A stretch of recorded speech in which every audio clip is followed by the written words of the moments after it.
Okay, good morning everybody. बड़ी खुशी है आप लोगों के साथ ये टॉपिक के ऊपर बात करते हुए। आग ही आग, हर इंसान किसी जमाने में जीरो ही रहता है। Do you all agree? हर इंसान किसी जमाने में जीरो रहता है और फिर वो तैयारी करता है जीत की और वो फिर हीरो बनने का कार्यक्रम चालू हो जाता है। इसी तरह से अगर आप देखेंगे किसी जमाने का ये जीरो था, किसी जमाने में ये भी जीरो था, किसी जमाने में अगर आप देखेंगे ये भी जीरो था, किसी जमाने में ये भी बड़ा जीरो था, किसी जमाने में ये भी बड़ा जीरो था, किसी जमाने में ये लेडी भी बड़ी जीरो थी। और इस तरह से अगर आप देखेंगे तो हर इंसान जो आप यहां पर देखेंगे किसी जमाने में ये भी जीरो था, किसी जमाने में इतना बड़ा कंपनी चलाने वाला जयप्रकाश गौर जो जेपी ग्रुप ऑफ इंडस्ट्रीज को चलाने वाला, या गाड़ी जो सोप बनाते हैं ये वाला आदमी, ये लोग सब लोग एक जमाने में जीरो थे। भंवरलाल जैन 5,000 करोड़ का कंपनी चलाता है। शहनाज हुसैन जो ब्यूटी का क्वीन मानी जाती है। इस तरह से लक्ष्मी मित्तल जो दुनिया में सबसे बड़े पैसे वाले आदमियों में से गिना जाता है। और अगर आप देखेंगे ब्रिजमोहन मुंजल जो हीरो होंडा का मालिक है, ये भी कुछ नहीं था, एक जमाने में साइकिल का पार्ट्स बेचते थे ये लोग। और अगर आप देखेंगे जो पेप्सी को चलाती है इंदिरा नुई जो चेन्नई की रहने वाली और अमेरिका में बैठती है, किसी जमाने में ये भी चेन्नई की गलियों में जीरो थी। धीरूभाई अंबानी भी जीरो था। शिखा शर्मा जो आज एक्सिस बैंक चलाती है as the managing director of Axis bank, ये भी एक जमाने में जीरो थी। नंदन नीलकनी जिन्होंने इन्फोसिस को शुरू किया, ये भी एक जमाने में जीरो थे। और आज के तारीख में इंडिया का सबसे नंबर 1 पैसे वाला आदमी, आज के तारीख में इंडिया में मुकेश अंबानी से भी ज्यादा पैसे वाला आदमी का नाम है दिलीप सांघवी। आज इंडिया का इस वक्त 10:30 बजे इंडिया का सबसे ज्यादा पैसे वाला आदमी है दिलीप सांघवी। एक जमाने में आज से 30 साल पहले ये भी जीरो था। सन फार्मास्यूटिकल्स का मालिक माना जाता है। आज मुकेश अंबानी से भी ज्यादा पैसा है इसके पास। मरीको इंडस्ट्रीज जो पैराशूट बनाती है, पैराशूट वगैरह बनाती है, वो कंपनी का जो मालिक है वो भी एक जमाने में। सुनील मित्तल जो आज एयरटेल चलाता है और एक जमाने में गली गली में जाके टेलीफोन का इंस्ट्रूमेंट्स को बेचता था और एक एक गली में जाके जनरेटर को बेचता था। अपने स्कूटर में जाके वो गली गली में स्कूटर में जाके जनरेटर को बेचता था नॉर्दर्न इंडिया में। एक जमाने में ये भी जीरो था। एक जमाने में सरदार वल्लभ पटेल भी जीरो थे। एक जमाने में ये लोग सब जीरो थे। एक जमाने में ये भी जीरो था और एक जमाने में ये भी जीरो था। ये हीरो बन के जीरो फिर हो गया, ये हीरो बन के फिर जीरो हो गया और इसके बाजू में जो आदमी है वो हीरो का हीरो ही रह गया। तो ये जरूरी नहीं है कि जो आदमी हीरो बनता वो जीरो वापस नहीं बन सकता, और ये जरूरी नहीं है कि जो जीरो है वो हीरो बन नहीं सकता, ये भी जरूरी नहीं है। और किसी जमाने में ये भी जीरो था।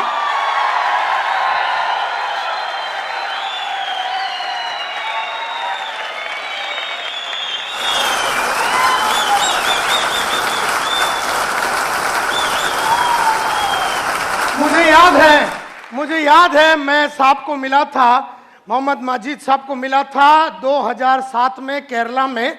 मुझे याद है मैं इनको मिला था, मेरे बाजू में बैठे थे, मैंने टॉक दिया था how to take business to the next level. 2007 की बात है, कोचिन में ताज रेसिडेंसी की बात है। उस जमाने में मैंने एक बहुत बड़ा शो किया था और उसके बाद इनको भी बुलाया गया था, तभी मैं इनसे मुलाकात की थी। 2007 की बात है, जनवरी 12 की बात है। तो ये इंसान को मैं तब से जानता हूं, तो आपको इस कंपनी में विश्वास न करने का कारण ही नहीं है। क्योंकि अगर मैं बोलता हूं कि ये विश्वास करने लायक आदमी है और ये कंपनी विश्वास करने लायक है, तो ये विश्वास करने लायक है। और संतोष नायर कभी भी सोच विचार किए बिना बात करता नहीं है, ये आप लोग सब लोग जानते हैं। तो ये विश्वास के ही हकदार है।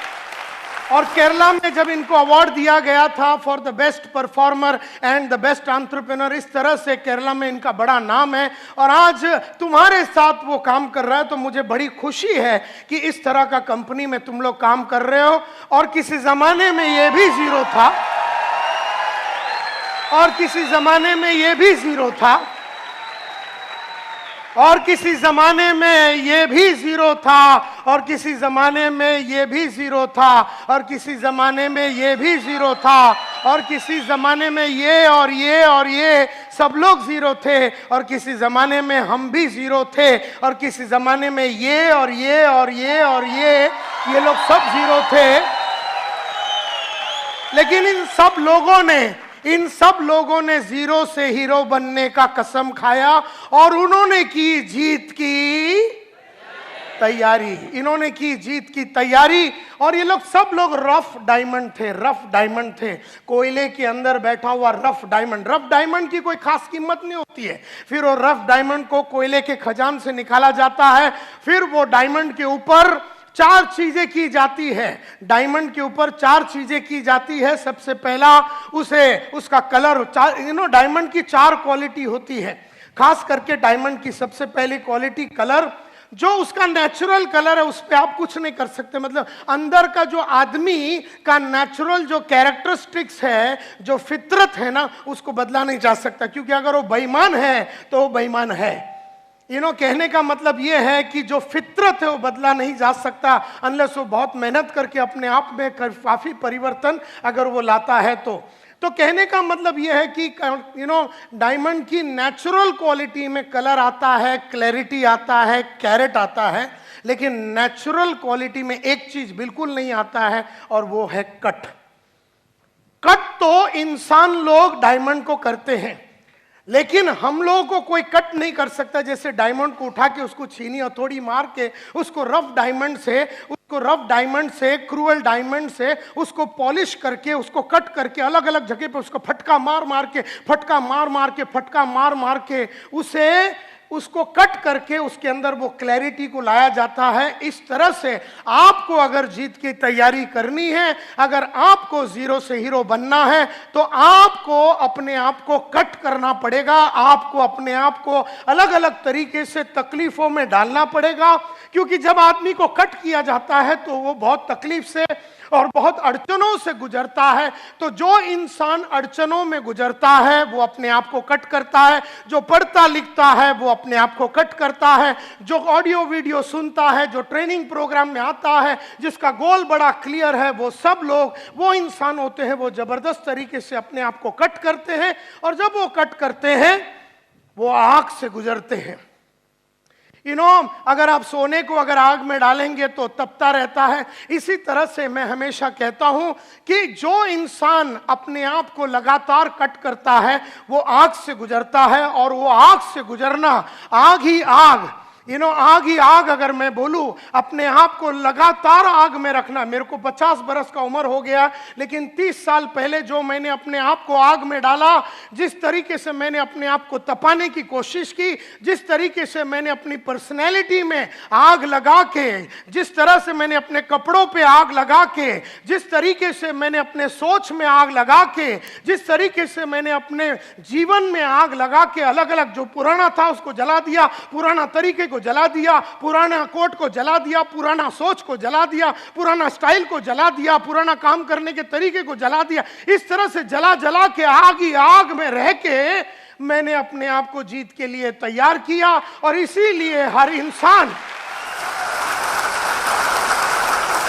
और जो इंसान इस तरह से आग में खेलता है, जो इंसान इस तरह से अपने आप को तैयार करता है, वही इंसान सक्सेसफुल होता है, वही इंसान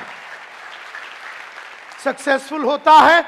और मैं अगर अपनी कहानी शुरू करूं और ये बताऊं तो आज से कई साल पहले की बात है। 1983 में मैंने अपना करियर चालू किया as a door to door salesman.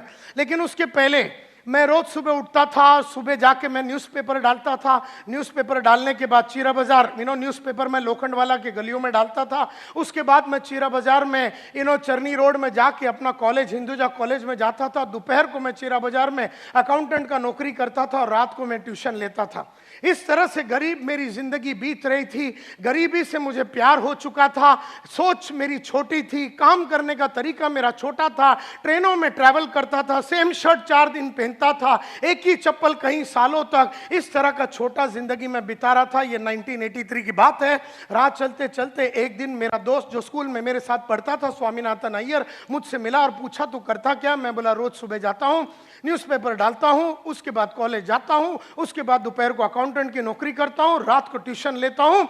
तब अय्यर ने मेरे चेहरे पे देख के बोला, संतोष नायर, एक जमाने में तू बोलता था तू बहुत बड़ा आदमी बनेगा, तू हीरो बनेगा, तू बहुत बड़ा आदमी बनेगा, लेकिन तेरी हरकतें जो तू कर रहा है, जो तू हरकतें कर रहा है, जैसे न्यूज़पेपर का धंधा कर रहा है, अपना गली का कुलकर्णी पिछले 35 साल से न्यूज़पेपर का धंधा कर रहा है, 35 साल में साइकिल में था और मैक्सिमम स्कूटर में आया, न्यूज़पेपर का धंधा करके कोई भी इंसान बड़ा नहीं हुआ। ऐसा अय्यर ने मुझसे कहा, 2 वक्त की रोटी तेरे को मिल जाएगा, लेकिन जिंदगी में तू बड़ा काम नहीं कर पाएगा। और जो तू अकाउंटेंट का नौकरी कर रहा है, कितना पगार है तेरा? आज जो 400 रुपए, अगले साल वो 500 हो जाएगा, अगले साल वो 600 हो जाएगा, अगले साल वो 700 हो जाएगा। आज से 15 साल के बाद जब तेरी उम्र 35 की हो जाएगी तो तेरा इनकम विल बी 10,000, 12,000, 14,000। किस तरह का तू शादी करेगा? क्या तेरे बच्चे होंगे? कौन से स्कूल में जाएंगे? उनके सपने कभी पूरा नहीं होगा। जिस तरीके से तू गरीब रहा, जिस तरीके से तेरे सपने कभी पूरे नहीं हुए, जिस तरीके से तेरे बाप ने तेरे को वो सब नहीं दिया जो तेरे को चाहिए था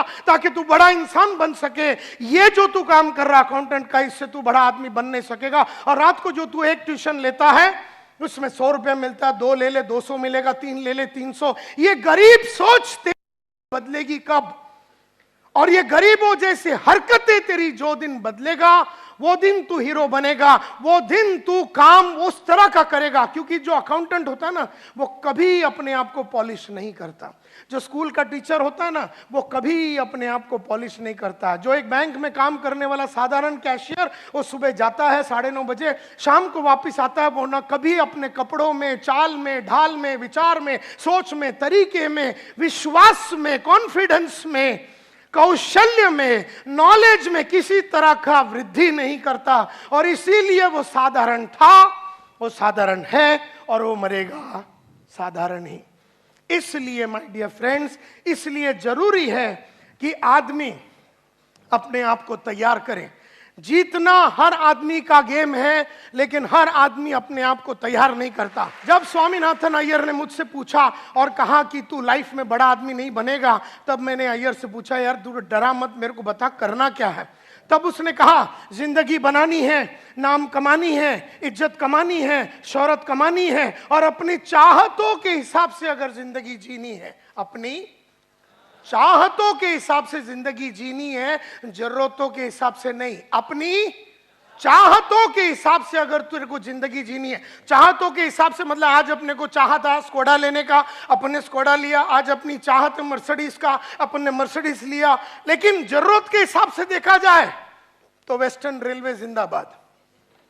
जरूरतों के हिसाब से देखा जाए तो 1 बेडरूम हॉल किचन में कार हो सकता है। जरूरतों के हिसाब से देखा जाए तो अपनी चाल में सकती है। जरूरतों के हिसाब से देखा जाए तो अपन अपने स्कूल में अपने बच्चे लोगों को म्युनिसिपैलिटी स्कूल में डाल दिया तो उसकी जो जरूरत थी नॉर्मल एजुकेशन का, वो पूरा हो गया। लेकिन अगर आपकी बेटी की चाहत अमेरिका में जाके एक डिजाइनर बनने का और उसके लिए 1 करोड़ 9 लाख रुपया लगने वाला है, तो वो बात चाहत की है, वो जरूरत की नहीं है। और उसने जब मुझसे कहा, स्वामीनाथन अय्यर ने, कि तुझे चाहतों के हिसाब से अगर अपनी जिंदगी जीनी है, जरूरतों के हिसाब से तड़प तड़प के अगर नहीं जीनी है, तो एक ही प्रोफेशन है, एक ही धंधा है, एक ही काम है, एक ही औहदा है, एक ही चीज है जो तू कर सकता है, एक ही प्रोफेशन है, एक ही काम है जिसमें अगर तू घुस गया तो तू मालामाल बनेगा।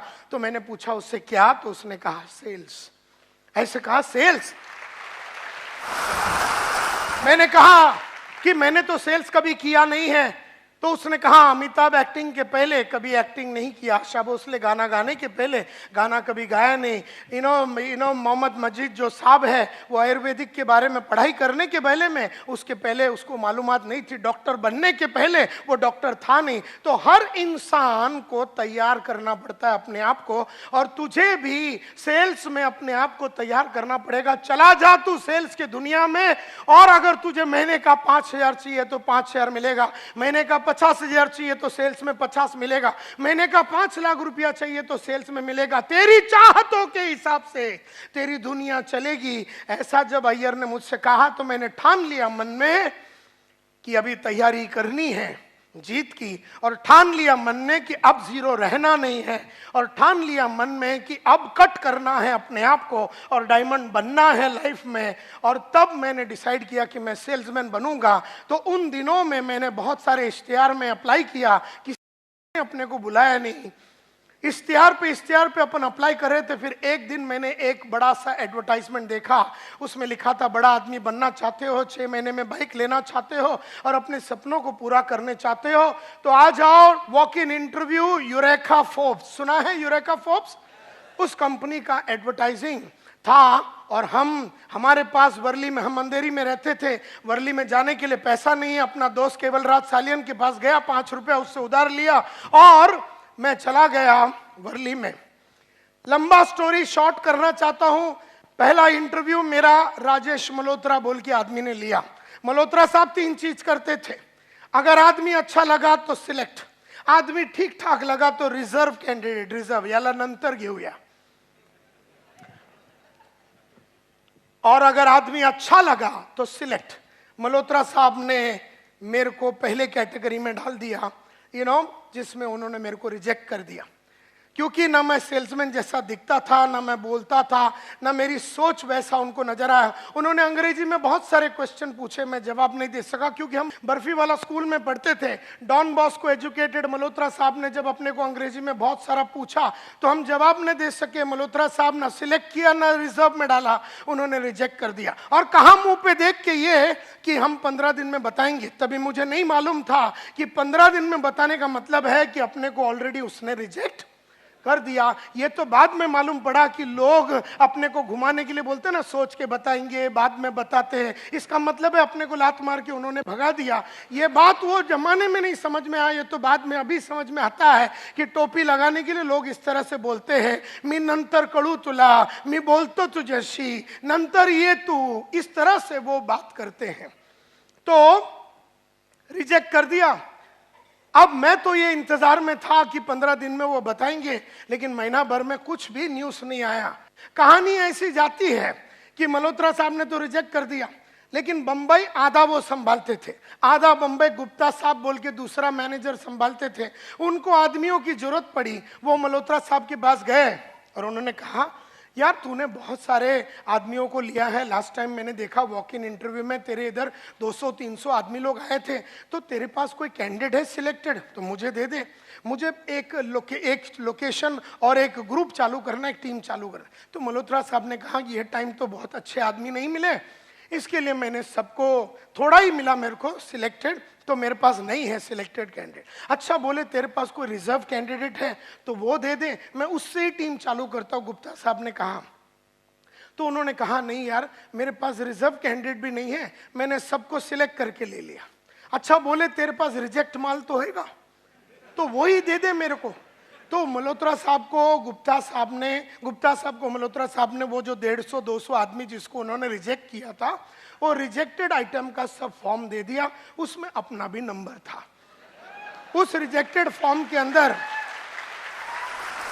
तो वो सब जीरो के फॉर्म से, वो सब जीरो वाले थे। वो जीरो के फॉर्म से गुप्ता साहब ने मालूम नहीं कौन सा टेक्निक यूज करके उसमें से छाटम छाट करके अपने को एक टेलीग्राम भेजा। ये 1985 की बात है, उस जमाने में SMS वगैरह नहीं होता था, टेलीग्राम होता था। और जब एक दिन दोपहर को, गांधी जयंती के दिन दोपहर को 2 बजे टेलीग्राम आया, मेरे हाथ में आया। नसीब मेरा था कि मेरे हाथ में आया और मैंने वो खोल के देखा, report for final interview, report for final interview, ऐसा करके उसमें लिखा था 3 तारीख अक्टूबर को आ जाओ, सुबह 9:30 बजे फाइनल इंटरव्यू है। मैंने किसी को बताया नहीं, भाग भाग के गया अगले दिन वहां पर और उनके पास जाके इंटरव्यू दिया। उन्होंने कहा क्या करना चाहोगे? ऐसे सर आप बताइए, आप जैसा बोलेंगे वैसा करेंगे। आप बोलेंगे चर्च गेट में रोज सुबह चड्डी सर पे पहन के खड़े रहने से पैसा मिलता है, तो मैं एक रात पहले से ही खड़ा हो जाऊंगा। आप मेरे को बताओ करने का क्या है।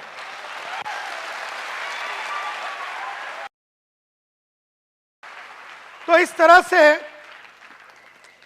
मैंने उनसे पूछा उसने कहा कि क्या कर, मैं बोला सर मेरे को पैसे चाहिए। बोलता ये लाइन में बड़ा इज्जत है, नाम है, शौर्य। मैं बोला इज्जत बिज्जत नहीं चाहिए, अपने को रोकड़ा चाहिए, क्योंकि 18 महीने से भाड़ा नहीं भरा है महाराष्ट्र हाउसिंग बोर्ड को।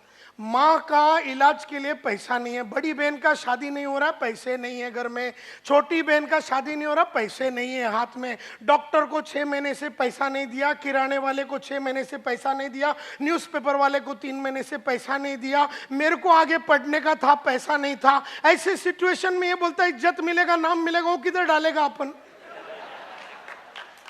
तो हमने कहा मेरे को इज्जत बिज्जत नहीं चाहिए सर, अपने को बताओ रोकड़ा कैसा कमाने का है, टेल मी पैसा कैसा कमाने का। बोलता है I will teach you how to sell. एक बैच मैं कल सुबह 4 अक्टूबर को चालू कर रहा हूं, मैं एक बैच चालू कर रहा हूं 14-15 लोगों का, और एक मैं 15 दिन के बाद ज्वाइन चालू कर रहा हूं, तू कौन सा ज्वाइन करना चाहेगा? तो हीरो जो 0 लोग होते हैं ना, तो मैंने बोला 15 दिन के बाद आता हूं। ये 0 लोग का यही काम होता है, कल सुबह मौका है, वो 0 लोग कभी पकड़ेंगे नहीं, 15 दिन डीले करें। मैं बोला 15 दिन के बाद आता हूँ, बाकी सब काम सल्टा बिल्टा के मैं आता हूँ। अभी सल्टाने के लिए क्या है लाइफ में? कुछ भी है नहीं, 8 आना है नहीं तेरे जेब में, क्या सल्टाएगा तू? फिर 0 लोग ऐसे बात करते हैं, मैं सल्टा के आता हूँ जैसे कि अंबानी की औलाद है, बहुत कुछ सल्टा के आने का है, इधर कुछ है नहीं।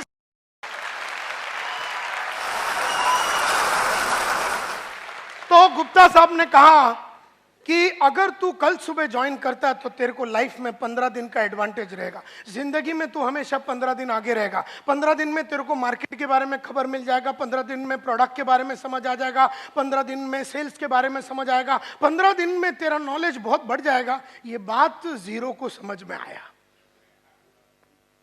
इसका मतलब है कि अंदर हीरो बनने की चाहत थी अपने में, तभी वो समझ में आया। क्योंकि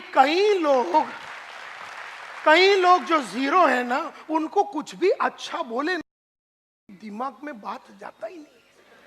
मतलब क्या है, पैदाइशी 0 है, स्ट्रक्चरल डिफेक्ट है, और वो 0 ही रहेगा।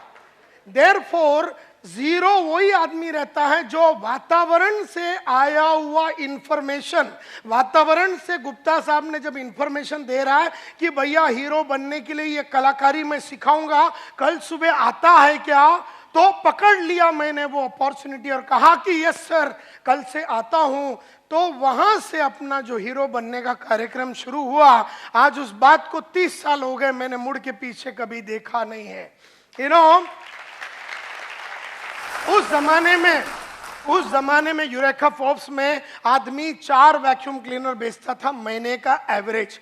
3,500 सेल्समैन होते थे हमारे कंपनी में, और 3,500 सेल्समैन का एवरेज निकालेगा तो वैक्यूम क्लीनर जो साफ सफाई करने का जो मशीन है उसमें एवरेज 4 का बिकता था। हर आदमी 4 बेचता था, 2, 3, और अगर आपने 6-7 बेच दिया तो आपका ब्रांच मैनेजर आपको बढ़िया होटल, उड़पी होटल है गुरुदेव बोल के सामने, उसमें वो लेके जाता था। और अगर आपने 10-12 बेच दिया तो आपका रीजनल मैनेजर आपको उससे भी बढ़िया होटल में, एयर कंडीशन होटल में लेके जाके खाना भी ना खिलाएगा। और अगर आपने 12 या 14 बेचा तो आपका कंपनी का मैनेजिंग डायरेक्टर, हमारा कंपनी का मैनेजिंग डायरेक्टर अखिल मार्फतिया, अपना स्टैंडर्ड 2000 रोवर कार, जो उस जमाने में सबसे महंगा गाड़ी होता था, उसमें आता था और ज्वेल ऑफ इंडिया बोल के एक रेस्टोरेंट है वर्ली में, वहां लेके जाता था। तुमको बियर चाहिए, चिकन चाहिए, जो भी चाहिए खिलाएगा, और बदन का कोई भी पार्ट पे चुम्मा लगाने को रेडी था। अगर तुमने 14 बेचा और मार्फतिया साहब को बोला इधर चुम्मा लगाओ, तो वो तेरे कुंडी में चुम्मा लगाएगा, क्योंकि उसको सेल्समैनों से बहुत प्यार था। उसको लगता था कि जो 14-15 बेचता वो बापू है, बापू। और वो जमाने में अपना 5 दिन का ट्रेनिंग हुआ, 4 अक्टूबर को ज्वाइन किया, 11 अक्टूबर को ग्रैंड रोड बाजार में अपन उतरा। You know, my territory was red light area. मेरे को मेरे बॉस ने बोला उधर जा। मैं बोला सर उधर कैसा माल बेचेंगे, वैक्यूम क्लीनर? बोलता उधर बहुत पोटेंशियल है। तो मेरे को लगा कि गुप्ता साहब जाते होंगे तो उनको पोटेंशियल के बारे में ज्यादा मालूम है, तो मैंने मन में ठान लिया कि मैं उधर ही बेचेगा। लेडीज एंड जेंटलमैन, मुझे खुशी है कि 20 दिन में मार्केट में था वो एरिया के अंदर 26 वैक्यूम क्लीनर बेचा मैंने पहले महीने में। तो सबको लगा कि फ्लूक में हुआ, मेरे को भी लगा फ्लूक में हुआ। कभी कभी अपन डायमंड भी फ्लूक में बन जाते, अपने को पता ही नहीं चला बना कैसे, लेकिन बन गए, तो इसी तरह से 26 बिका ऐसे फ्लूक में। ऐसा मुझे भी लगा, दुनिया को लगा, लेकिन फ्लूक नहीं था, क्योंकि अगले महीने में मैंने 32 बेचा, उसके अगले महीने में मैंने 33 बेचा, उसके अगले महीने में मैंने 36 बेचा, उसके अगले महीने में 37 बेचा, उसके अगले महीने में 39 बेचा, उसके महीने में 41 बेचा, उसके अगले महीने में 43 बेचा। लेकिन मैंने जीवन में पिछले महीने से कम कभी नहीं बेचा, कभी नहीं बेचा। तो उन्होंने मेरे को इंडिया का नंबर 1 सेल्समैन बन गया, इंडिया का रातों रात नंबर 1 सेल्समैन मैं बन गया। तो उन्होंने मेरे को ग्रुप लीडर बना दिया, मेरे साथ 4 आदमी डाल दिया, इंडिया का नंबर 1 ग्रुप लीडर बना। तो उन्होंने 12 आदमी दे दिया एक ग्रुप लीडर के साथ, मैं इंडिया का नंबर 1 सेल्स सुपरवाइजर बना। तो उन्होंने फिर मेरे को ब्रांच मैनेजर बनाया, 29 आदमी दिए, मैं इंडिया का नंबर 1 ब्रांच मैनेजर बना। पहली बार इंडिया में 200 सेल एक ब्रांच ने हमने किया, पहली बार 300 सेल यूरेका फोर्ब्स में हमने किया, पहली बार 400 सेल एक ब्रांच ने हमने किया, पहली बार 500 सेल एक ब्रांच में हमने किया। हमारा काम ही था रिकॉर्डें बनाना और रिकॉर्डों को तोड़ना। इस तरह से हमने अपना जीवन को चालू किया और फिर हम डिप्टी डिविजनल सेल्स मैनेजर बने, डिविजनल सेल्स मैनेजर बने, एरिया सेल्स मैनेजर बने, रीजनल सेल्स मैनेजर बने। और फिर उसके बाद सीज फायर बोल के फायर एक्सटिंग्विशर कंपनी, लाल कलर का जो फायर एक्सटिंग्विशर है, उस कंपनी में डीजीएम बने और जनरल मैनेजर बने। और फिर उसके बाद एक ट्रेनिंग कंपनी टीम प्रोडक्टिविटी बोल के कंपनी में वाइस प्रेसिडेंट बने और वहां का हम डायरेक्टर बने। और 15 साल पहले हमने स्मार्ट बोल के ये ट्रेनिंग कंपनी शुरू की, जो इंडिया का जाना माना ट्रेनिंग कंपनी, हिंदुस्तान यूनिलीवर होवे, कोको कोला होवे, प्रॉक्टर एंड गैम्बल होवे, फोर्ड होवे, हुंडई होवे, महिंद्रा एंड महिंद्रा होवे, एशियन पेंट्स होवे, दुनिया की बेहतरीन कंपनियों को ट्रेन करने के बाद आज से करीबन 8-9 साल पहले हमने कहा कि अब ये बड़े कंपनियों को छोड़ देंगे और small medium nano micro enterprises, जो छोटे धंधे वाले 10 करोड़ 100 करोड़ 25 करोड़ 50 करोड़ ऐसे लोगों के साथ काम करेंगे। और आज हम लोगों का कंपनी पूरा छोटे और मीडियम एंटरप्राइजेस के धंधे वालों के लिए काम करती है। इस तरह से एक भयंकर 120 जन का कंपनी को हमने बनाया। मुझे याद है मेरा पहला घड़ी था हेनरी सैंडोज एंड फिल्स, पहला घड़ी था मेरा हेनरी सैंडोज एंड फिल्स। 25वां हैंड है मेरे ख्याल से, जो मेरे बाप ने मेरे को गिफ्ट दिया था, सेकंड हैंड भी नहीं था वो, 25वां हैंड था। 25 रुपया का लिया था मेरे फादर ने, वो मेरा पहला घड़ी था। मैंने टारगेट रखा कि मैं 500 रुपया का सिटीजन कॉर्ड्स खरीदूंगा मेरे पहले पगार से, और मैंने वो खरीदा। उसके बाद मैंने लक्ष्य रखा, पर्पस रखा, गोल रखा कि अब मैं 1200 का घड़ी खरीदूंगा, टाइटन क्लासिक खरीदा। फिर मैंने लक्ष्य रखा कि मैं 5000 का घड़ी खरीदूंगा, फिर मैं 50,000 का घड़ी खरीदूंगा। फिर लक्ष्य रखा 1 लाख, 2 लाख, 3 लाख, 4 लाख, 5 लाख, 5,60,000 रुपए का मैंने घड़ी का टारगेट रखा और मैंने रोलेक्स का घड़ी 5,60,000 का खरीदा। मुझे याद है मेरा जो पहला पेन होता था वो 2 रुपए का शार्प का पेन होता था, जो वेस्टर्न रेलवे में अपन ट्रेन में जब जाते हैं तो वो बेचने के लिए आदमी आता है। तब मैंने टारगेट रखा कि मैं विल्सन का पेन रखूंगा 40 रुपया का, 40 रुपए का विल्सन का पेन रखता था। उसके बाद मैंने बोला कि अब मैं पेन रखूंगा 100 रुपए का, और फिर वो 100 रुपए का मैं फ्लेयर का पेन रखता था। उसके बाद 400 रुपए का शेफर का पेन रखता था, 1000 रुपए का सिल्वर क्रॉस पेन रखता था, 2000 का गोल्ड क्रॉस पेन रखता था, 25,000 का मॉन्ट ब्लैंक रखता था। आज 3 लाख रुपए का 3 लाख रुपए का अपन पेन अपने इधर जेब में लगा के घूमते हैं। मुझे याद है माय डियर फ्रेंड्स, मुझे याद है माय डियर फ्रेंड्स कि मेरा पहला महीने का सैलरी था 500 रुपया। फिर मैंने कहा, लक्ष्य रखा कि अब मैं 5,000 रुपया कमाऊंगा महीने का। भागा भागा भागा, अपने आप में परिवर्तन लाया, कपड़ों में परिवर्तन लाया, बोली में परिवर्तन लाया, चाल में परिवर्तन लाया, सोच में परिवर्तन लाया, सोच में कंप्लीट परिवर्तन लाया। और फिर हमने कहा 50,000 रुपया महीने का कमाएंगे, फिर हमने कहा 2 लाख महीने का कमाएंगे, फिर हमने कहा 5 लाख रुपया महीने का कमाएंगे। जब हम 5 लाख रुपया महीने का कमाते थे, हमने लक्ष्य रखा, पर्पस रखा, गोल रखा कि अब ये महीने का कार्यक्रम नहीं चलाएंगे, अब हमको दिन का चाहिए। तो दिन का हमने टारगेट रखा कि हम 3,000 रुपया कमाएंगे, फिर दिन का 10,000 रुपया कमाएंगे, दिन का 4 लाख कमाएंगे, दिन का 5 लाख कमाएंगे, दिन का 7 लाख रुपया। जब दिन का 7 लाख रुपया कमाते थे तो हमने कहा अब ये इस तरह का गरीब जिंदगी हम जी नहीं सकते दिन में, खाली 7 लाख रुपया कमा के कैसा आदमी जिएगा दिन में। तो हमने कहा अब ये दिन का कार्यक्रम नहीं, अभी अपने को घंटे का चाहिए। तो हमने घंटे का फिर रखा 10,000 रुपया, फिर घंटे का 20,000 रुपया, फिर घंटे का 3 लाख रुपया। इस तरह से हमने अपना जीवन को बिताया। जैसे जैसे पैसा ज्यादा कमाने का था हमने अपना नॉलेज को बढ़ाया, अपने नॉलेज को बढ़ाया, कई किताबें पढ़ी, ऑडियो देखे, वीडियो देखे, नॉलेज को कंप्लीटली बदला और फिर उसके बाद एटीट्यूड्स में बदलाव लाया और बहुत सारे 5 लाख रुपया पर घंटे के लिए कमाने के लिए जो स्किल्स लगता है, कौशल्य लगता है, सेलिंग स्किल्स लगता है, नेगोशिएशन स्किल्स लगता है, प्रेजेंटेशन स्किल लगता है, लीडरशिप स्किल लगता है, चेंज मैनेजमेंट स्किल्स लगता है, इंटरव्यूइंग स्किल्स लगता है, बहुत कौशल्य लगता है कमाने के लिए। देयरफॉर बहुत सारे अलग अलग कौशल्य डेवलप किया। और फिर अगर आपको बहुत सारा कमाना है और आगे बढ़ना है तो आदतें बदलनी पड़ेंगी। तो आदतों में बहुत परिवर्तन लाया, बहुत ज़्यादा परिवर्तन लाया। सुबह उठने की आदत, टीवी ना देखने की आदत और पढ़ाई करने की आदत, झूठ ना बोलने की आदत, आधा महीने में पूरा महीने का काम करने का आदत, टाइम वेस्ट ना करने की आदत, ऐसी बहुत सारी आदतें डाली। और therefore knowledge, attitude, skills, habits और स्ट्रेटजीज लगातार अपने क्लाइंट्स को बदलता रहा।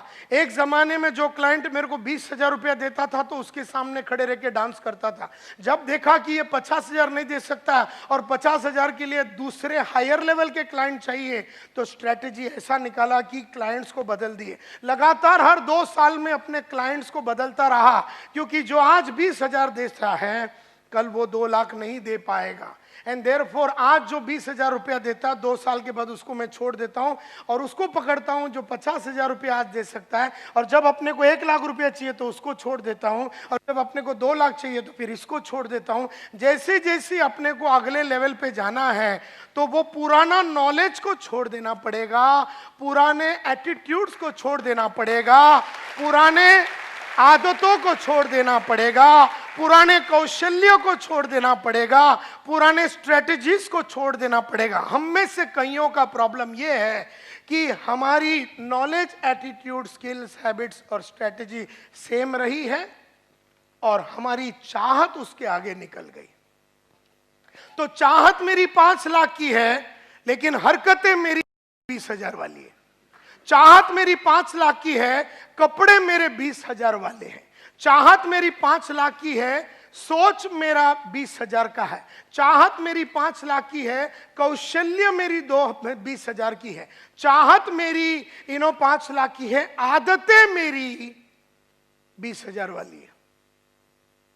तो आदतें 20,000, चाहत 5 लाख, कैसा मैच होएगा? And therefore my dear friends, it is a very conscious thing. आपको एकदम कॉन्शियसली जानबूझ के इसके ऊपर सोचना पड़ेगा। हर टाइम आपकी तैयारी जीत की अगली लेवल की होनी चाहिए। आज जो जीत है वो 1 लाख की जीत है, कल का जीत तो 5 लाख की जीत है, परसों का जीत तो 10 लाख का जीत है। और देयरफॉर तैयारी 24 आवर्स मरते दम तक आपको करते रहना है। अभी गरीबों का प्रॉब्लम क्या है मालूम है? ये तैयारी ही नहीं करते। इनको जो घर है ना वो घर से बहुत सुख है। ये जो चाल में रहते हैं उस चाल का सुगंध इनको बहुत अच्छा लगता है। ये जो रेलवे स्टेशन के बाजू में रहते हैं उनको उधर का सुगंध और आवाज, रेलवे का आवाज नहीं आवे, नींद नहीं आवे। तो इस तरह से गरीबों की प्रॉब्लम क्या है कि गरीब जैसा था। कल मेरे ऑफिस में मैं निकल रहा था, एक लड़का है मेरे कंपनी में, नाम नहीं लूंगा, उसका अंग्रेजी बराबर नहीं है। तो मैंने उसको कहा कि हर रात मैं अपने आप को इंप्रूव करने के लिए, अंग्रेजी को इंप्रूव करने के लिए ये किताब लिखता हूं। मैं उसको किताब बताया, वो किताब कैसे लिखता हूं, मैं रोज कैसे शब्दकोश को बढ़ाता हूं, सब कुछ बताया। और मैंने उसको बोला ये किताब लेके तू आज जाना। 1 घंटे के बाद मैं ऑफिस में वापस आया तो बोल रहा मैं घर जा रहा हूं। मैंने तूने वो किताब लिया? बोले नहीं सर, ईस्ट में है ना। अब हम वेस्ट में बात कर रहे थे, बोले ईस्ट में है, अंधेरी ईस्ट के ऑफिस में। तो मैं ना नोटबुक में लिखता हूं। मैं बोले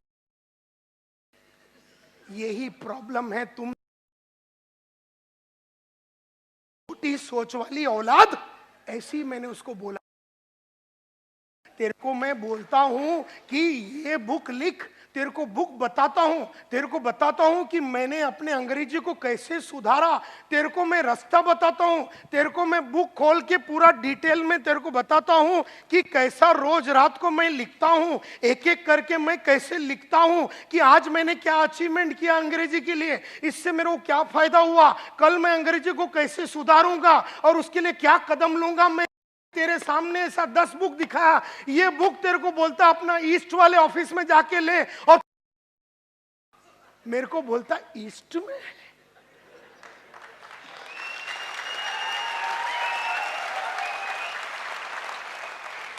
यही बात करने के लिए मैं 3 लाख रुपया लेता हूं तेरे को फ्री में, तू हमारे कंपनी में काम करता है, तो बोलता मैं नोटबुक में लिखूंगा।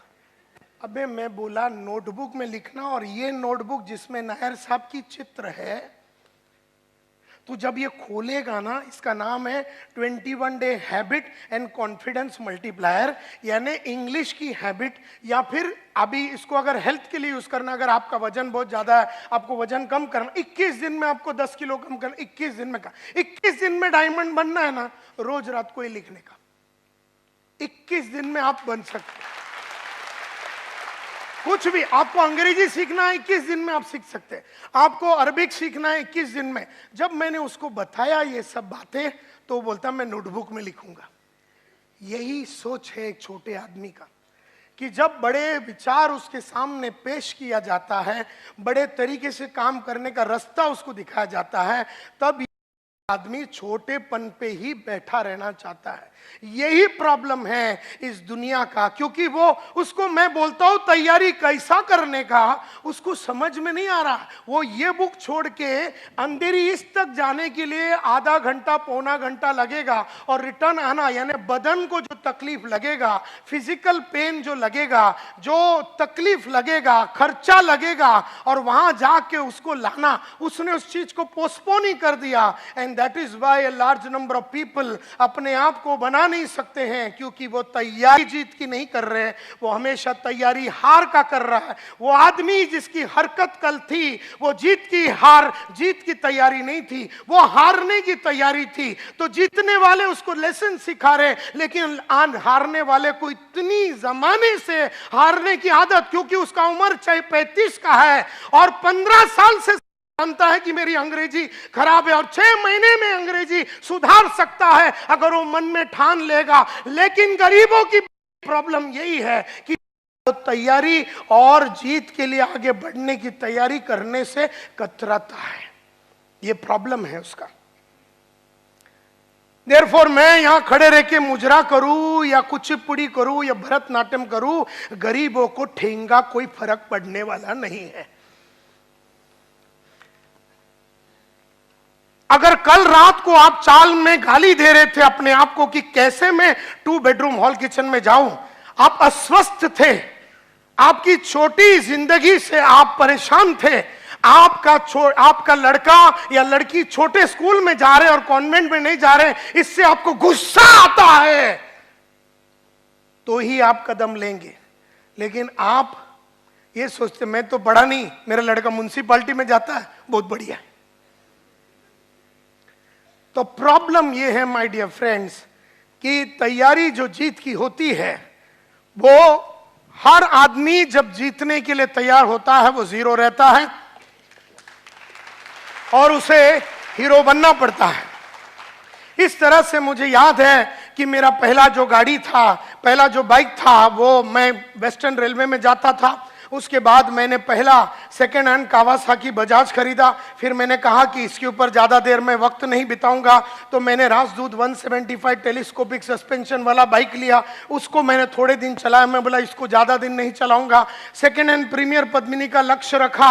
जो दिन मैंने वो खरीदा वही दिन हमने लक्ष्य रखा कि हम मारुति 800 लेंगे। जो दिन हमने मारुति 800 लिया, उसी दिन उसी क्षण जब उसको महालक्ष्मी टेम्पल में लेके जाके पूजा करके वापस आ रहे थे। हमने अगला गाड़ी मारुति एस्टीम 6,35,000 रुपए का टारगेट रखा। जो दिन हम सिद्धि विनायक से उसको पूजा करके ला रहे थे वही दिन 15 लाख हुंडई सोनाटा का टारगेट रखा। जो दिन उसकी पूजा करके वापस ला रहे थे उसी दिन हमने टारगेट रखा कि Mercedes C class E class लेंगे 54 लाख रुपए का। जो दिन 54 लाख का मर्सिडीज लिया उसी दिन हमने लक्ष्य रखा कि एस क्लास मर्सिडीज लेंगे। जो दिन हमने एस क्लास मर्सिडीज लिया 6 करोड़ का रोल्स रॉयस लेने का, वही दिन टारगेट हमने सेट कर दिया। तो पैसा हो, घड़ी हो, गाड़ी हो, लाइफ हो, 2 बेडरूम हो, 3 बेडरूम हो, 4 बेडरूम हो, कंपनी हो, ये सब चीजें जैसा अपने को चाहिए था वैसा अपने को मिला, क्योंकि अपन ने जीत की तैयारी की। हम जीरो थे लेकिन हम हीरो बनना चाहते थे। हम रॉ डायमंड थे, हम कट करने को रेडी थे, हम औरों को कट करने को देने के लिए रेडी थे। हमने अपने बॉस के सामने अपने आप को निछावर किया और बोले सर आप बताओ ये बदन से क्या होना चाहिए, ये मन से क्या होना चाहिए, ये बॉडी से क्या होना चाहिए। उन्होंने कहा कि ये चीजें अगर आप करेंगे तो आप सक्सेसफुल होंगे। ऐसे अनकंडीशनली अपने आप को सरेंडर किया, ऐसे अनकंडीशनली अपने आप को सरेंडर किया अपने बॉस लोग के सामने, अपने अपलाइन के सामने, अपने कलीग्स के सामने। जो बोला गया है, जैसा बोला गया है, हजारों किताबें पढ़ी, किताबों में जो लिखा है, हजारों सीढ़ियां सुनी, जो सीढ़ी में लिखा हुआ है, बोला हुआ है, वैसे का वैसा पॉइंट टू पॉइंट डिक्टो वो मैंने किया। अपना दिमाग कभी मैंने नहीं लगाया। तो आज अगर मैं आप लोगों को कुछ बोलता हूं कि क्या करना है, आप अपना दिमाग मत लगाओ, आप बस वो करो जो मैं आपको बोल रहा हूं।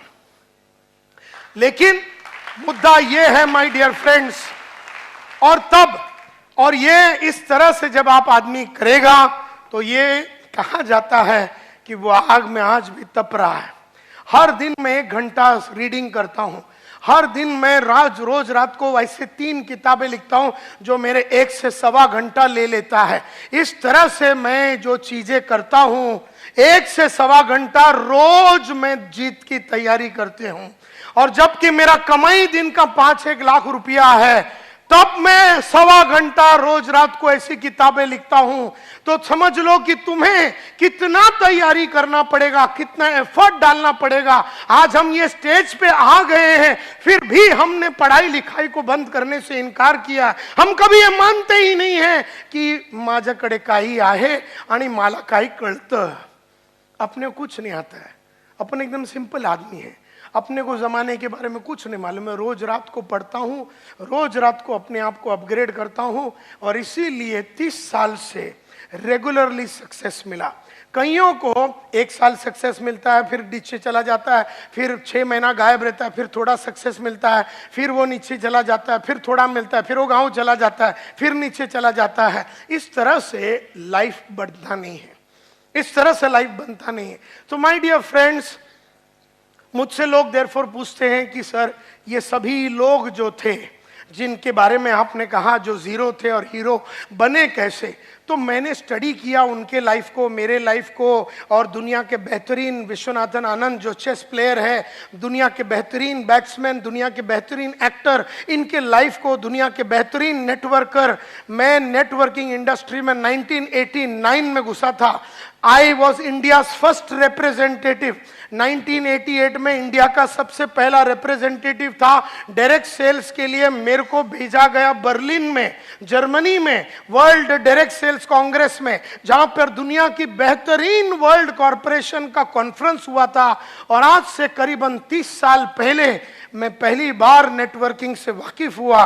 तो मेरा पहचान और मेरी अंडरस्टैंडिंग और मेरी क्लैरिटी 30 साल पुरानी है। और मैंने इन 30 सालों में देखा कि लगातार कुछ लोग आगे बढ़ते हैं और कुछ लोग ऊपर नीचे, और कुछ लोग बढ़ ही नहीं रहे हैं, वो उठ ही नहीं पा रहे हैं। तो ऐसा क्यों हुआ? तो मैं एक वॉयज ऑफ डिस्कवरी में गया। मैंने कईयों की बायोग्राफी पढ़ी, ऑटोबायोग्राफी पढ़ी, मैंने बहुत सारे लोगों का मीटिंग किया, और मैंने बहुत सारे चीजें सोचा, और दुनिया की बेहतरीन MLM और नेटवर्क मार्केटिंग के लोगों से वर्ल्ड वाइड मिला। एमवे का मालिक, एवरीश्लेन का मालिक, एवॉन का मालिक, सब मेरे बाजू में बैठे रहते थे आज से करीबन 25-30 साल पहले। और उन सब लोगों को वर्ल्ड की सबसे बढ़िया कंपनी की, एमएलएम कंपनी की लोगों से मेरा उठना बैठना हुआ था 30 साल पहले। उन सब से सीखा और मैंने पूछा अपने आप से, दुनिया के लिए पूछा कि सक्सेस का फॉर्मूला क्या है। तब मुझे समझ में आया, success everybody wants it, yes और नो। मैंने देखा कि किसी को भी पूछो सक्सेस चाहिए, तो मुझे लगा कि हार्ड वर्क शायद सक्सेस का फॉर्मूला रहेगा। लेकिन मैं आज आपको बताना चाहता हूं, हार्ड वर्क का सक्सेस से कोई लेना देना नहीं है। क्योंकि अगर हार्ड वर्क ही सक्सेस का फॉर्मूला है तो मेरे बाजू में एक आदमी रिक्शा चला रहा है, पिछले 30 साल से गरीब था, गरीब है, गरीब रहेगा। तो हार्ड वर्क का सक्सेस से कोई लेना देना नहीं है। हाँ, शायद हार्डवर्क एक चीज हो सकता है सक्सेस के लिए, एक एलिमेंट हो सकता है सक्सेस के लिए, लेकिन सिर्फ हार्डवर्क से आदमी लाइफ नहीं बना सकता। क्योंकि अगर सिर्फ हार्डवर्क करना है तो मजूर लोग भी रोज हार्डवर्क करते हैं लेकिन उनका लाइफ सक्सेसफुल नहीं होता। देयरफॉर हार्डवर्क शायद सक्सेस का एक फॉर्मूला है, लेकिन सिर्फ हार्डवर्क से सक्सेस नहीं मिलता। फिर हमने देखा कि सीक्रेट ऑफ सक्सेस अगर जानना है तो क्या देखना है, हमें क्या यह देखना है कि आदमी ने क्या किया। तो आदमी ने, सचिन तेंदुलकर ने क्या किया, 50 सेंचुरी मारा टेस्ट में, 50 सेंचुरी मारा वनडे में। आदमी ने क्या किया सब देख रहे। आदमी ने क्या किया, मोहम्मद माजिद साहब 40,000 करोड़ के मालिक है, आज इतना फैक्ट्री है, ये है, सेमी डायरेक्ट इतना वर्ल्ड वाइड कॉरपोरेशन है। आदमी ने क्या किया ये सब जानते हैं, लेकिन मुद्दा ये नहीं कि आदमी ने क्या किया, आदमी को वो किसने और क्या चीज ने करवाया ये जानना जरूरी है। कौन है जो सचिन तेंदुलकर से 50 सेंचुरी करवाया, क्या है जिसकी वजह से सचिन तेंदुलकर 50 सेंचुरी वनडे में मारा, 50 सेंचुरी मतलब टेस्ट मैच में मारा। वो क्या है जो नायर साहब को 7 लाख रुपया दिन का कमाने में मजबूर करती है। कौन कर रहा है उसे, क्या किया ये सब लोग जानते हैं कि वो 7 लाख कमा रहा है, लेकिन दैट इज नॉट इंपॉर्टंट। तो काय केलं दैट इज नॉट इंपॉर्टंट, कोणी त्याच्याशी हे करून घेतलं, क्या की, मतलब what made main do it, क्या चीज है जिन्होंने उनसे ये करवा के लिया, ये जरूरी है। क्योंकि अमिताभ बहुत बड़ा एक्टर है और करोड़ों रुपया कमाता है, व्हाट मेन डू, तो वो तो नजर आ रहा है कि वो क्या किया है, कि वो रोल्स रॉयस गाड़ी चलाता, ये तो दिखता है, लेकिन what made main do it, क्या चीज करने के वजह से वो रोल्स रॉयस तक पहुंचा, क्या चीज करने की वजह से वो 50 सेंचुरी मार सका, क्या चीजें करने से वो 7 लाख रुपया दिन का कमा सकता है, क्या चीज करने से। तो जब मैं इस स्टडी पे पहुंचा तो मैं समझ गया कि मैं ढूंढ रहा था the common denominator of success, कि वर्ल्ड में सक्सेस का कॉमन डिनोमिनेटर या कॉमन फैक्टर क्या है। मैं इस नतीजे पे पहुंचा कि दुनिया में सिर्फ सक्सेस का एक फॉर्मूला है, और ये मैं 500 बार बोल चुका हूं, लेकिन फिर भी जब जब मैं बोलता हूं तो मुझे याद आती है कि मुझे ये करते रहना है, हर दिन, हर शाम, हर घंटे मुझे करते रहना है। जानना और करने में बहुत फर्क है। जानने वाले लोग इंटेलिजेंट होते हैं, करने वाले लोग वाइज होते हैं।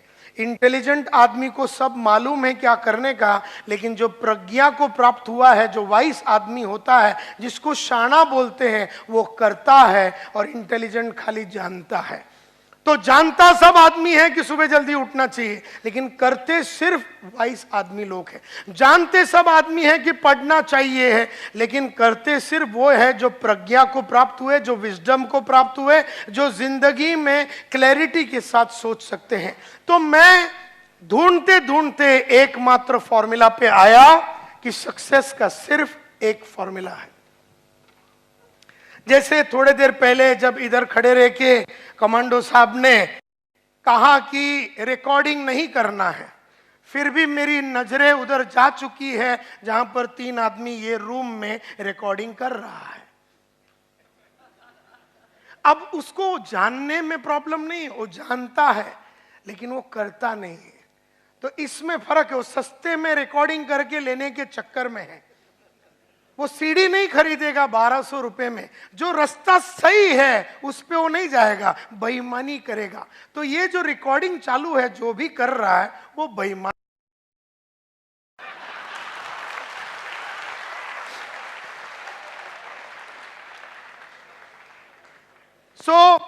क्योंकि उसको बोलने के बावजूद समझ में नहीं आता।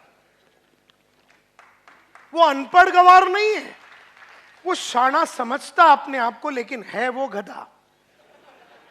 समझने से शाना कोई नहीं होता, बनने से ही शाना होता है। तो सक्सेस का एकमात्र फॉर्मूला है और वो है ये: The secret lies in the fact that successful people form the habit of doing things that failures don't like to do. बड़ा सिंपल है। सक्सेस का फॉर्मूला सिर्फ एक ही है। सक्सेस का फॉर्मूला सिर्फ एक ही है और वो ये है, the secret of success. Success का सीक्रेट कहां पर है? It is in the fact कि सक्सेसफुल लोगों ने वो करने की आदत डाली जो उन्हें अच्छा नहीं लगता। सक्सेसफुल लोगों में और अनसक्सेसफुल लोगों में फर्क सिर्फ इतना है कि सक्सेसफुल लोगों ने वो करने की आदत डाली जो अनसक्सेसफुल लोगों को करने को अच्छा नहीं लगता।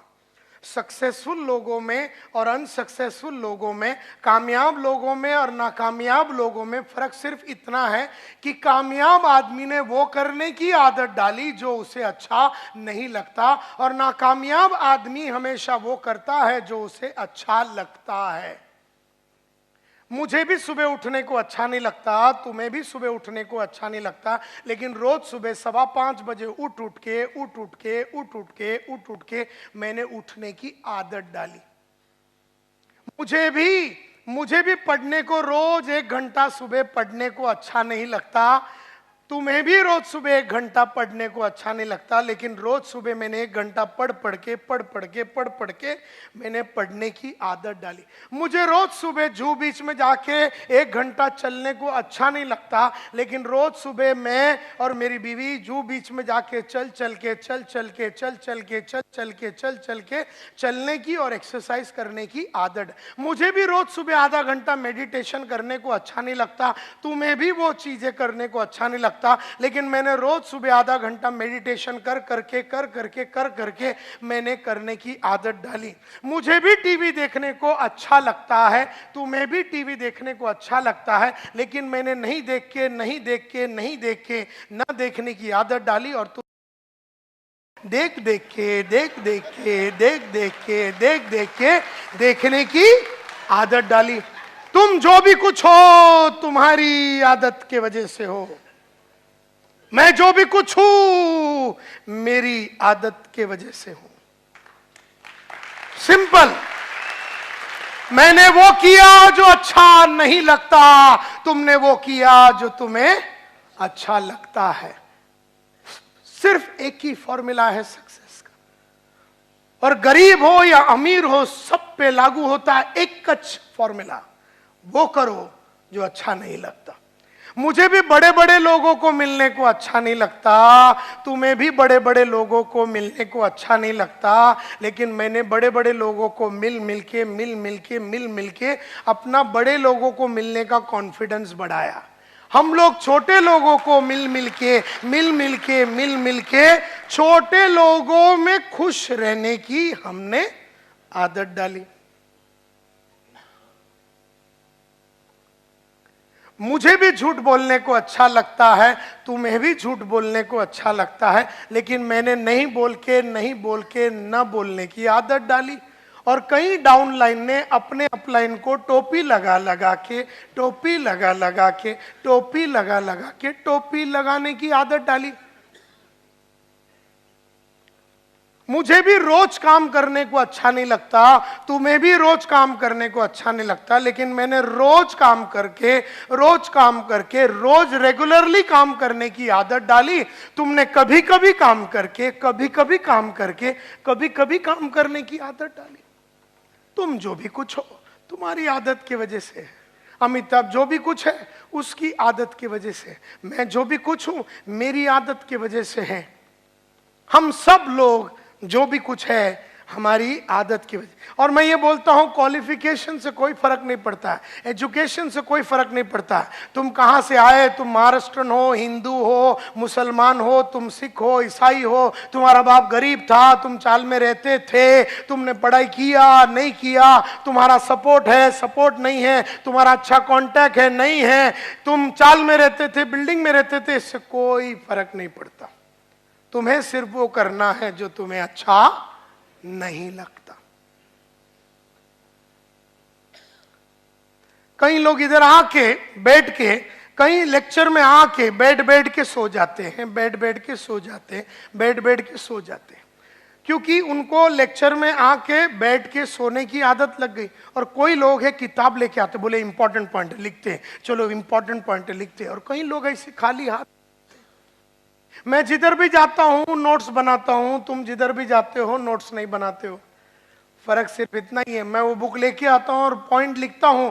मैं प्रोग्राम खत्म होने के बाद रात को घर में जाता हूं और पूरे दिन में जो प्रोग्राम में जो ट्रेनर ने सिखाया, करीबन 1.5 से 3 घंटा बैठ के पूरा दिन में क्या सीखा वो पूरा लिख देता हूं। तो तुम्हारे जगह पे मैं आज अगर होगा तो रात को सोने के पहले 200 पेज की किताब में संतोष नायर ने आज सुबह 10 बजे से लेके 10:30 से लेके 1:30-2 बजे तक क्या बताया वो मैं पूरा लाइन से लिखूंगा। नायर साहब ने सक्सेस का फॉर्मूला बताया, नायर साहब ने बताया, नायर साहब ने ये बताया। ऐसे लिखते लिखते मैं 3-3:30 बजा डालूंगा। और तुम में से कई ऐसे लोग हैं बराबर रात को 10 बजे राणा प्रताप देखेंगे, उसके बाद कुछ तो लोग कहेंगे देखेंगे, उसके बाद 11 बजे आहट देखेंगे, और फिर बाजू में जो आइटम है उसको पकड़ के सो जाएंगे। जब तुम सो रहे हो मैं लिख रहा हूं, जब तुम सो रहे हो और कार्यक्रम कर रहे हो मैं लिख रहा हूं। फर्क सिर्फ इतना है, मैं लिखने के बाद कार्यक्रम करता हूं, तुम कार्यक्रम करके सो जाते हो।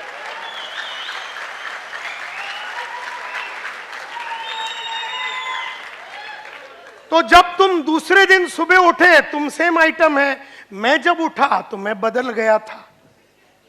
तो मैं कल और आज में सेम आदमी नहीं हूं, तुम कल और आज में सेम आदमी हो। ये तुम्हारी आदत है। इसके लिए जीत की तैयारी मैंने कल रात को की, तुमने दूसरा कुछ तैयारी किया।